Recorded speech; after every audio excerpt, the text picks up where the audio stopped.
So I'm going to kick this episode off, this Queer Money follow-up, with the question right away, the question we always ask you, right? Are you financially ready to retire?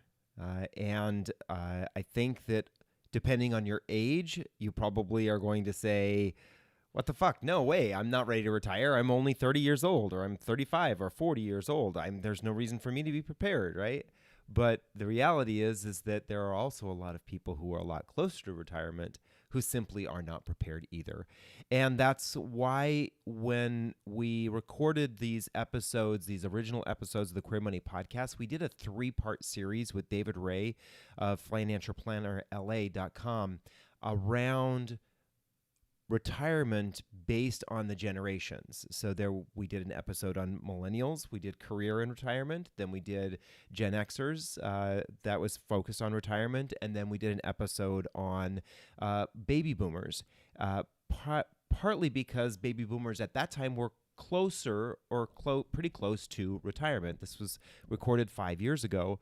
Now we're 5 years, fast forward 5 years, and even more of them have either retired or are getting ready to retire. We know that some backed off and held off of retirement because of the financial crisis of 2008, 2009. We know a lot of people delayed because of the drops in the market. And now we have a new crisis. Yeah, How exactly. Right. And then I think, like you said, I think that there are a bunch of people who delayed retirement as we started seeing things happen over the last year and a half. So we wanted to revisit this. Are baby boomers prepared for or getting ready for retirement? So this is Queer Money follow-up to episode 25. That episode was titled Boomer Retirement, Will You Be Ready? Boomer Retirement, are you ready right now? Yeah. Because for many boomers, it's that time. Right? One of the most common and saddest questions we get is from gay men, typically gay men, who reach out to us and say that they want to retire next month or next year, and they have saved zip for retirement. And so their question is, what can I do? Right. And while there are options, the options are limited and they are hard.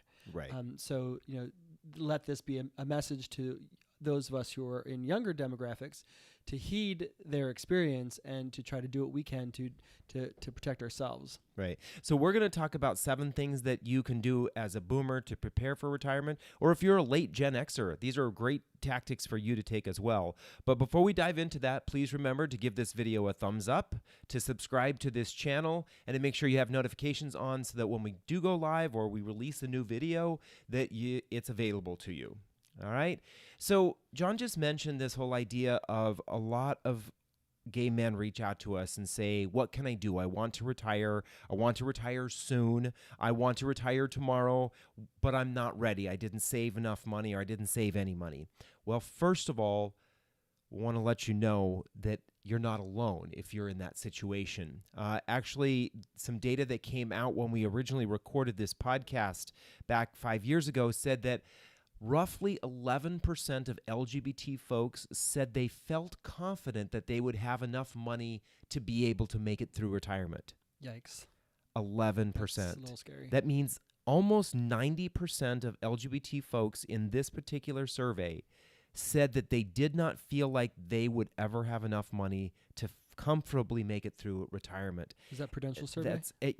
I forgot to write it down. I can't remember which one it was when I was re-listening to Due it. to the timing, it seems like it might be the LGBT Financial Experience survey done by Prudential. Yeah, I'm guessing. It's quite possible it was that one. But what's so interesting about that is I think that there are some different challenges that many of us in the LGBTQ community face when it comes to feeling like we will have enough money for retirement, right? We know there are things like many of us will end up living in higher cost cities, partly because that's where we live right now anyway. 75% of us live in cities that have 250,000 people or more. So we are already in higher cost locations, but then we're also restricted when it comes to the variety of communities that we can live in when it comes to retirement. Just the sheer number of retirement communities that are out there that are created for the LGBT community is so insignificant compared to the total number of communities there's just Or going to LGBT be people. right. There's just going to be a high demand, and that high demand means that those are going to be expensive. And the reality is, by the time some of us retire, those facilities may be completely full, especially the ones that are geared towards low-income individuals. Those facilities will be full, and we will not be able to move into or retire into those kinds of facilities.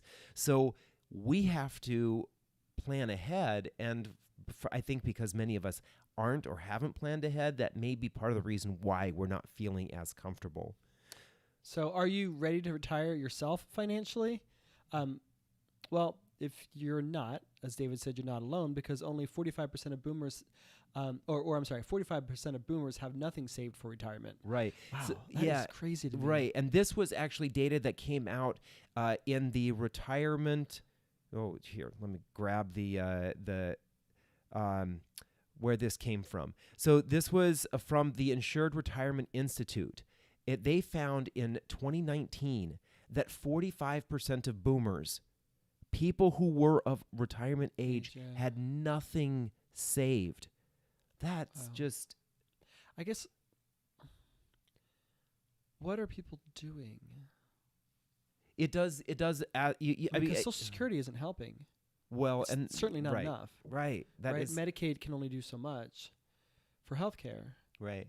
And we know that, I mean, if you look at the population size, we're talking about tens of millions of people not having a penny saved for retirement, Right. knowing that they're getting to that point. So this is not necessarily, we don't want to judge folks right now, but just make you aware that you're not alone. But that doesn't necessarily mean that you're in a good group when you're not alone, right? Right.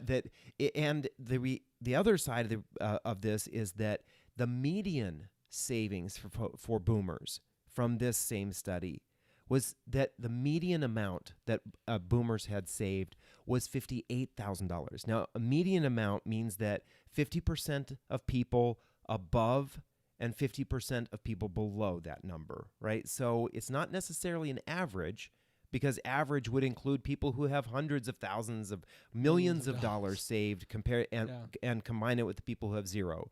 So basically what you're looking at is that middle of the road person has about $58,000 saved. Wow, I don't know about you, but I don't know how many years $58,000 is going to make on my lifestyle, our lifestyle. That's probably not going to be able to last more than a year or two. Yeah. So I think there are a couple things. One, if you're in this age bracket and you are part of those two demographics, so you have $58,000 or less saved, or you have nothing saved, there are steps you can take, and we're going to discuss those here in a few minutes. But if you're not in those demographics, if you're younger than that, then please use this as a sounding call to start preparing for retirement, regardless of what your age is, whether you are in your 20s or whether you're in your 40s. Now is the time to start saving. It's always easier to start today than to wait till tomorrow. Exactly. Right. The value of time on your side, the longer you have, the less you have to save. The longer you have, the less you have to save. It does not make any sense when you think about it. Why shouldn't you have to save the same amount? Well, compound interest basically gives you that advantage. Investing in the market gives you that advantage. Having your money in a savings account of some sort gives you a little bit of advantage, right? So you want to take advantage of all of the advantages, the opportunities you can to be prepared for retirement. But what if you have gotten to that point where you are close to retirement? What kind of steps should you be taking? And we're looking here at individuals who are probably within that 5 to 10 year range of being able to retire. We are actually Shut it. pretty close to that. If we wanted to, we could retire in the next 5 to 10 years. We're in that demographic. Well, right. Despite how beautiful this light is making me look right now. Exactly. We are elder. I think of what was her name? Elder millennials. We're elder Gen Xers. Elder Gen Xers, right? Yeah. Well, you might be. So before we dive into these 7 amazing tips to help you save for retirement in 10 years or less, please remember again to give this video a thumbs up. Please subscribe to this channel and set notifications on this channel so you don't miss future Queer Money follow-ups and you can join in on the discussion. Yeah. So what kind of steps can you take to better prepare yourself for retirement, to enter into retirement? Well, the first one is to actually know what amount of money you need to be able to retire. It's so surprising to us that the vast majority of folks, I think maybe this is the reason why so many people don't save, is they just don't have any idea how much it's going to cost in retirement. One of the interesting numbers that I saw when I was doing a little bit of research for this Queer Money follow-up was that the average woman over the age of 65 will spend roughly $130,000 on healthcare costs before she passes away in retirement. Thanks. And the average man over 65 will spend about $115,000 on healthcare costs. Now, I think there's a little bit of a age. Right, men die younger. Right, so traditionally men die younger, so they're not living those extra couple of years. So that's probably part of the reason. Tax. Right, that's part of a little bit of a reason why. But just think about that. If you have nothing saved, you have nothing to pay for your healthcare costs. Well, then you're relying on Social Security and Medicaid, and that only, again, as we said earlier, that only goes so far. Right. And your options are limited, and most of those options aren't really fun. Right. So the first step here is to calculate your retirement number, right? So there are a lot of calculators out there. There are a lot of tools out there that will help you come up with this number. Some very simple, basic tools that kind of guide you through walking you through this process of how much money do I spend today? How much debt do I have? What are my assets? And it will kind of help you calculate what it is you would need in retirement. So just the knowing how much you need or having an idea of how much you will need in retirement is the great first place to start. Yeah, it's hard to hit a target if you don't know what the target is. So that's monumental. Figure out what your retirement number is and then worry about everything else. Exactly. Number 2, we want you to do a 5-year assessment. Now, a 5-year assessment really is, what do I need to do over the next 5 years? Remember, we said that these 7 tips are really kind of designed for folks who are in that planning to retire in the next 5 to 10 years. So look out the next 5 years. What do I need to do? And you know what? Even if you're going to retire in the next year or two, do this 5-year assessment, because your life, you want to have that time frame planned out. What is it going to look like when I quit my job? Where am I going to live? All those kinds of things are questions you want to ask yourself to put together this kind of plan. Exactly. Step number 3, look up how much Social Security you are going to get from the Social Security office. Go to ssa.gov/my-account, create an account, log in, and it'll tell you exactly what you, at this particular point in time, what you can expect for retirement and what your target projection is supposed to be. It's got a wealth of information in there. A few people log into that account, but it's super helpful, and it'll help you understand how Social Security will supplement whatever other investment and assets and income you have for retirement. Right. So especially for the folks, like we mentioned at the outset, a lot of folks reach out to us and say, I haven't planned for retirement. What should I do? This is a very important step, because you need to know what you have available or coming to you from your Social Security. That will help you understand a lot more about what it is your future steps are, right? The average amount that folks receive from Social Security right now is about $1,300 to $1,500 a month. So if you're single, if you're living on your own, ask yourself, can I live on $1,300 to $1,500? And remember, that money is taxed. That money is taxed, and you can't live on that amount of money. And remember that neither party, Democrats or Republicans, have taken this issue seriously. Right. And we, regardless of who's in power and how much we like them, we need to put pressure on them to get this shit together. Right. I would definitely agree with you on that one. If you have that kind of information, you know how much money you need for retirement, you know how much money is coming in, it helps you with step number 4. And step number 4 is to determine if you will need to or if you want to continue working.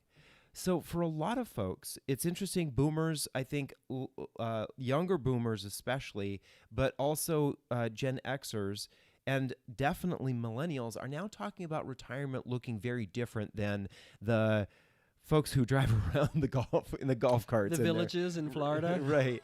You have all these people who are basically, they are not working, they're just enjoying life. And for most of them, that means riding around in a golf cart, right? Hanging out with their friends, I mean, golfing. it is fun. I've done it. It's a joy. It's a fun time. Yeah, But right. I don't know if I could do it every day. But a lot of folks either want to or need to work. I think about the Golden Girls, right? Who doesn't every day?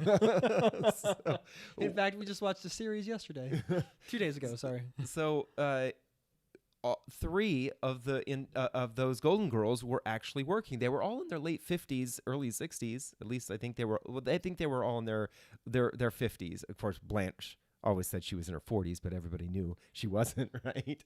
But they all had Shut a your job, mouth. right? They all had a job, and so Sophia had a job too. She was a candy striper at the hospital. right, but she volunteered. Kept her active. Right.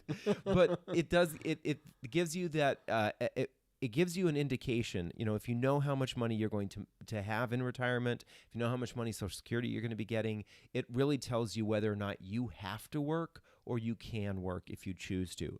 Because for some folks, unfortunately, if you have nothing saved, like the 45% of boomers who have not a penny saved, you might as well just plan on working, right? And that may mean transitioning to a job that is more suited for you as you age than maybe the one you have currently. And this is one of the primary reasons why we encourage LGBT folks to start a full or part-time business of their own, so that by the time you reach retirement, you've already got that foundation established, and ideally you've set it up so that it's passive income rather as opposed to active income, and then you could just ride around in the golf cart with your Mai Tai watching those checks roll in from Social Security and your business. Right. Well, and it reminds me, I don't know, John and I have this I don't know whether it's the best habit, but oftentimes when we would get into a car with an Uber driver or Lyft driver, especially if it was someone who was a little bit older, we would ask them if this was their quote-unquote retirement job.